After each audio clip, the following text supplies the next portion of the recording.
வணக்கம் மக்களே, நீங்கள் வர கேட்குறது மொக்க கம்பெனி. நாங்கள் ஹோஸ் இந்த பார்த்துக்க இன்ட்ரெஸ்டிங்கான சூப்பர் நியூஸ் வந்து பார்க்க போகிறோம். நிறைய இன்ட்ரெஸ்டிங்கான மார்வல் அப்டேட்ஸ் இருக்குது. ஸோ அதனால் மார்வலேருந்து ஆரம்பிச்சலாமா? 2-3 மாதமாக ஃபென்டாஸ்டிக் ஃபோருக்கான அந்த ஷூட்டிங் ஒர்க் போயிட்டு இருந்துச்சு. இப்போதைக்கு ஃபைனலாக ஷூட்டிங்கை ரேப் பண்ணிட்டாங்க. அண்ட் கடைசி நாளில் ஏதோ ஒரு முக்கியமான கேரக்டரை முகமூடிலாம் போட்டு கூட்டு போயிட்டு இருந்தாங்க. லைக் ஒரு 2-3 நாட்களுக்கு முன்னாடி நீங்கள் அந்த ஃபுட்டேஜை பார்த்துருப்பீங்கன்னு நினைக்கிறேன். யாருக்குமே தெரியாமல் முகத்தெல்லாம் மூட்டி அப்படியே அமைதியாக கூட்டு போயிட்டு இருந்தாங்க. அதை பார்த்தோன்னே நிறைய பேர் பாசிபிளி அது ஆர்டிஜேவோட டாக்டர் டூமா இருக்கலாம் சொல்கிறாங்க. அப்படி இருக்க வாய்ப்பே கிடையாது. ஆர்டிஜே வரதா இருந்தா அவர் இந்த மாதிரி மூடிட்டுலாம் வர மாட்டாருன்னு நினைக்கிறேன். ஸோ பாசிபிளி அது வந்து மேல் சில்வர் சஃபராக இருக்கிறதுக்கான வாய்ப்புகள் அதிகம். நோரின் ட்ராட். ஸோ இந்த படத்தில் ஃபீமேல் சில்வர் சஃபர் தான் இருக்காங்க, தெரிஞ்சிருக்கு எல்லாருக்குமே. பட் மேல் சில்வர் சஃபரும் கேஸ்ட் ஆன மாதிரி ஒரு ரூம் சுற்றிட்டு இருக்க அந்த காந்தனால பாசிபிளி இது அவரை தான் இருக்கணும்னு நினைக்கிறேன். அண்ட் எனக்கு தெரிஞ்சு கண்டிப்பாக இந்த படத்தில் டாக்டர் டூமுக்கான இந்த ரெஃபரன்ஸ் கொடுத்தே ஆகணும். 2 வருஷத்தில் டாக்டர் டூமுக்கான அந்த ஹைப்பை ஏற்றணும்னா இந்த மாதிரி படங்களில் உள்ள வந்தால் தான் உண்டு. ஸோ மேபி ஆர்டிஜேவாக இருக்கலாம், அப்படி இல்லைனா இந்த மேல் சில்வர் சஃபராகவும் இருக்கலாம். ஸோ நீங்கள் யாராக இருக்கும்னு நினைக்கிறீங்கன்னு மறக்க வைக்கல காமிப்பீங்க. பட் இப்போதைக்கு ஃபைனலாக ஃபென்டாஸ்டிக் ஃபோர் அந்த ஷூட்டிங் வந்து பார்த்தா ரேப் பண்ணிட்டாங்க. அண்ட் இந்த படத்தில் வரப்போகிற இந்த கேலக்டஸ்க்கான ஃபர்ஸ்ட் லுக்குமே கிடைச்சிருக்குன்னு சொல்லலாம்.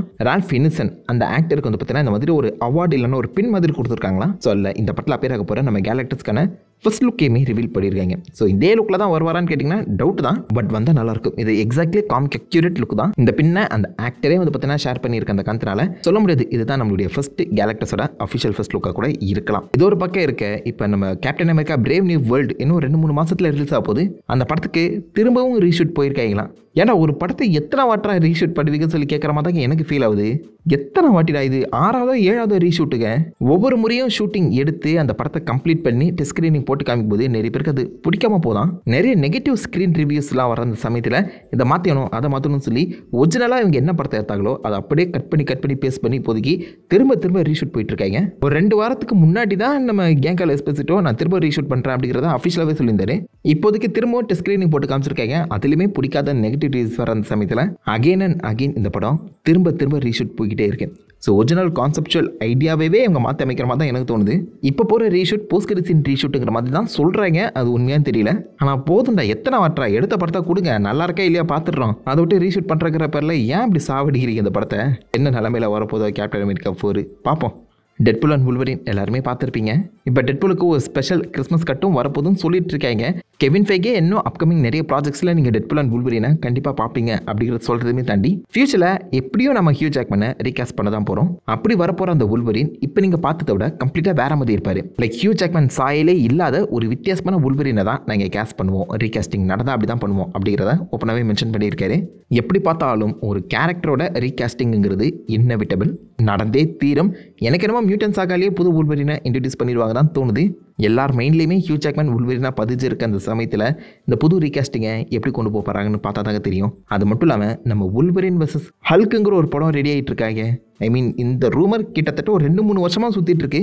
பட் இதுக்கான அடித்தல் தான் நம்ம டெட்பூல் படத்திலே பார்த்துருப்போம். வூல்வரின் வர்சஸ் ஹல்கை டீஸ் பண்ணியிருப்பாங்க. ஒரு பஞ்சு கூட கொடுத்துருக்க மாட்டாரு, சும்மா ஒரு டீஸ் தான். பட் ஏன் நம்ம டீஸ் பண்ணாங்கன்னா இதை பேஸ் பண்ணி ஒரு படமே வரப்போதான். அதுக்காக தான் இங்கே டீஸ் பண்ணியிருக்காங்க அப்படிங்கிற மாதிரி ஒரு ரூமர் சுற்றிட்டு இருக்கு. 2-3 வருஷமாக சுற்றிட்டு இருக்க அந்த சமயத்தில் எனக்கு பெருசாக நம்பிக்கை இல்லை. வந்தால் நல்லாயிருக்கும். வூல்வரின் வர்சஸ் ஹல்க்குங்கிறது கண்டிப்பாக தாறுமாறாக இருக்கும்.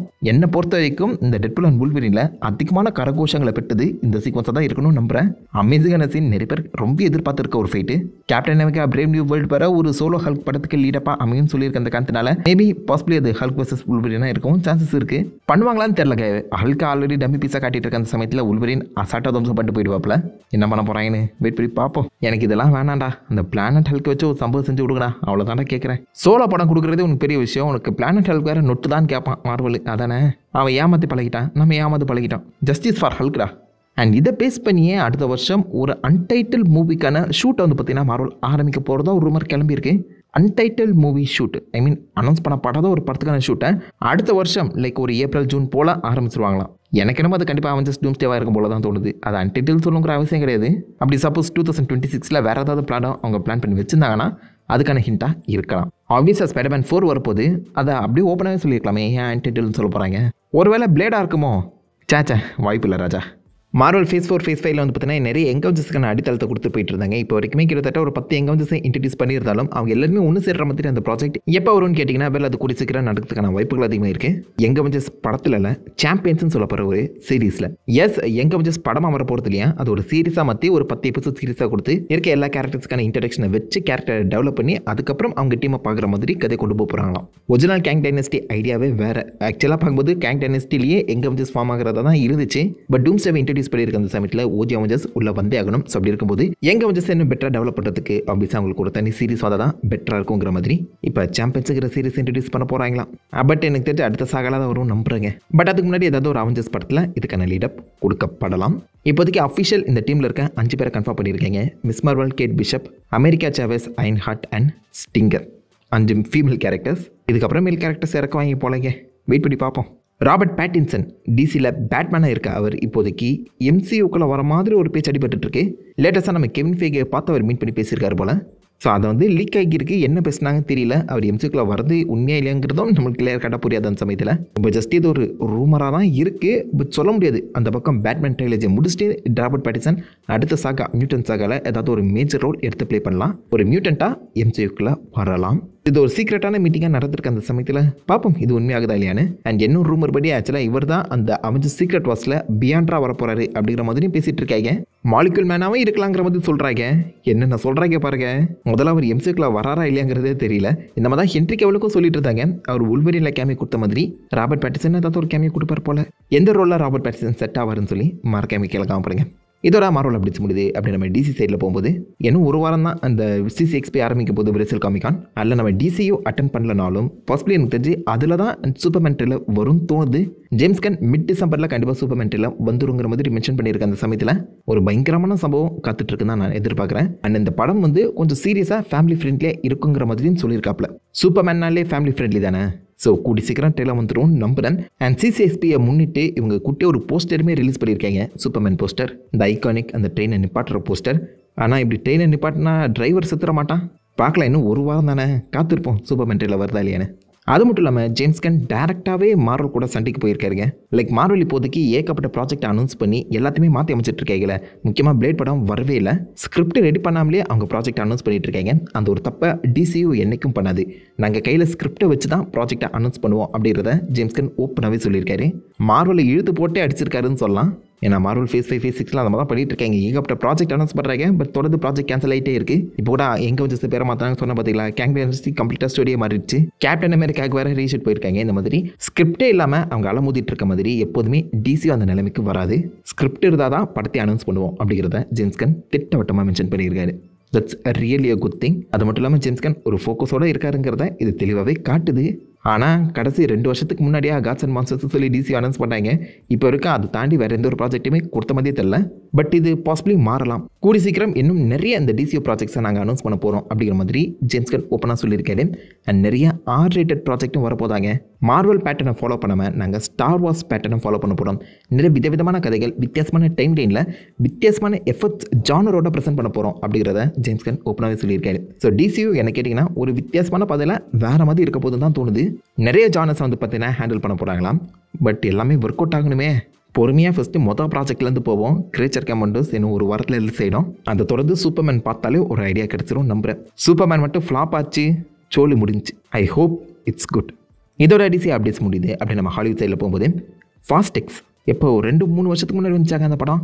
பார்ட் 2 எப்படா வரும்னு சொல்லி எல்லாமே காத்துட்டு இருக்க அந்த சமயத்தில் இப்போ ஃபைனலாக அதை பற்றி நம்ம வின் டீசல் ஓப்பனாகவே பேசியிருக்காரு. 2026 பார்ட் 2 வந்துருமா.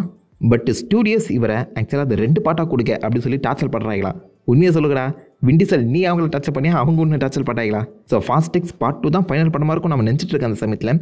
இல்லை ஃபாஸ்ட் எக்ஸ் பார்ட் 3யும் வரதுக்கான வாய்ப்புகள் அதிகமாக இருக்குது. ஃபாஸ்ட் அண்ட் ஃபியூரியஸ் 8லேயே 1 லாஸ்ட் ஆயிடுன்னு சொல்லி சுற்றிட்டு இருந்தவன் இப்போ ஃபாஸ்ட் அண்ட் ஃபியூரியஸ் 12 வரைக்கும் வந்துருச்சு. அதையும் தாண்டி போவான் போலியவன். இன்னும் வியாபாரம் பண்ணுவேன்னு சொல்லி கேட்குற மாதிரி தான் இருக்குது. அண்ட் இந்த முறை வரப்போகிற அந்த fast and furious 1 and 2 and Tokyo drift மாதிரி கிரவுண்டடாக இருக்க ஆசைப்பட்றேன் அப்படிங்கிற மாதிரியும் அவர் சொல்லியிருக்காரு. முக்கியமாக ட்வேன் ஜான்சன் ஆப்ஸை திரும்ப அந்த ஃப்ரான்சிஸ்குள்ளே கூட்டிகிட்டு வரோம் அவர் ஆசைப்படுறாராம். ஓப்பனாகவே இந்த மாதிரி மன்னிப்பும் கேட்டிருக்காரு. இதெல்லாம் பார்த்துட்டு கல் நெஞ்சக்கார ராக்கு மன இலகாமல் இருப்பான்னு நினைக்கிறீங்களா? எனக்கு என்னமோ ஃபாஸ்ட் அண்ட் ஃபியூரியஸ் 12 ராக் வந்துருவார் தான் தோணுது. இன்னும் ஷூட்டிங் எடுக்காமல் இருக்காங்க. 2026 வருமானு தெரியல, காத்திருந்து பார்ப்போம். அதை தொடர்ந்து இந்த வர ரிலீஸான ட்ரெய்லர்ஸ் படி பார்க்கும்போது லைவ் ஆக்ஷன் லீலோ அண்ட் ஸ்டிச்சோட ஃபர்ஸ்ட் லுக் டீசர் மட்டும் கிடச்சிருக்கு. ஸோ அதில் ஸ்டிச்சோட லுக் என்ன மாதிரி இருக்க போகுதுங்கிறத தெளிவாகவே காமிச்சிருக்காங்க. ஸோ அனிமேஷனில் பார்த்த மாதிரி எக்ஸாக்ட்லி அதே ஸ்டிச்சை தான் இப்போதைக்கு லைவ் ஆக்ஷனில் ரீமேக் பண்ணியிருக்காங்க. கிட்டத்தட்ட ஹவு டு ட்ரெயின் ட்ராகன் மாதிரின்னு சொல்லலாம். அது எப்படி அப்படியே எக்ஸாக்டாக ரீமேக் பண்ணாங்களோ அதுதான் இங்கேயுமே நடந்திருக்கு. நல்லா இருக்கு. ஆனால் இதுக்குள்ளே எத்தனை அஜெண்டாவை ஒழிச்சு வச்சிருக்க போகிறாங்கன்னு தெரியலையே. டிஸ்னிக்கிட்டேருந்து வர அந்த லைவ் ஆக்ஷன் ரீமேக் எல்லாத்தையுமே பார்க்கும்போது லைட்டாக பக்குன்னு தான் இருக்குது. லீலோ அண்ட் ஸ்டிச் நிறைய பேரோட ஃபேவரட் படமாக இருக்கும். சொதப்பிடாதீங்களா. அண்ட் ஃபைனலி நம்ம தலைவன் ஜாக்கி சானோட தி லெஜெண்ட் அப்படின்னு சொல்ல போகிற ஒரு படம். இது இப்போ சைனீஸ் ஸ்டைலில் தான் ரிலீஸ் பண்ணியிருக்காங்க. இந்த படத்தோட பிளாட்டை கேட்டிங்கன்னா இங்கே கேட்ட மாதிரியே இருக்கும். பேசிக் அவுட்லைன் பார்க்கும்போது நார்மல் டைம்லைன், அதாவது இப்போ ப்ரெசென்ட் டைம்லைனில் வாழ்ந்துட்டு இருக்க நம்ம ஜாக்கி சானுக்கு பழங்காலத்தில் நடந்த ஒரு போர் ஞாபகம் வருது. ரிசரக்ஷன் மாதிரி மறுபிறவி எடுத்து அவருக்கு அந்த நினைவுகள் எல்லாமே இப்போதைக்கு கடக்கப்படுற அந்த காரணத்தினால இதுக்கு பின்னாடி என்ன இருக்குன்னு சொல்லி ஜாக்கி சான் தேடி போகிற மாதிரி தான் கதையை டிசைன் பண்ணியிருக்காங்க. பழங்காலத்தில் அந்த போர் ஏகப்பட்ட பேருக்குள்ள சண்டைலாம் பார்க்கும்போது எங்கேயோ பார்த்த படம் மாதிரி உங்களுக்கு தோணுதில்ல. டைம் இருந்தால் இந்த ட்ரெய்லர் செக் பண்ணிவிட்டு இதை பார்க்கும்போது உங்களுக்கு என்ன படம் ஞாபகம் வருதுங்கிறத மறக்காம கீழே கமெண்ட் போங்க. அண்ட் ஏன் இதோட இந்த வழக்கான சூப்பர் நியூஸ் முடியுது. ஆல்மோஸ்ட் எல்லாத்தையுமே கவர் பண்ணிட்டேன் நினைக்கிறேன். ஏதாவது முக்கியமான அப்டேட்ஸ் டீட்டெயில்ஸ் வந்து மிஸ் பண்ணியிருந்தாலோ தப்பா சொல்லியிருந்தாலோ அதை மறக்காம கீழே கமெண்ட் பண்ணி எல்லாமே தெரிஞ்சுக்கிட்டோம். நான் உங்களை தன்னால் ஒரு ஆசமான விட இருக்கேன். Have fun guys. What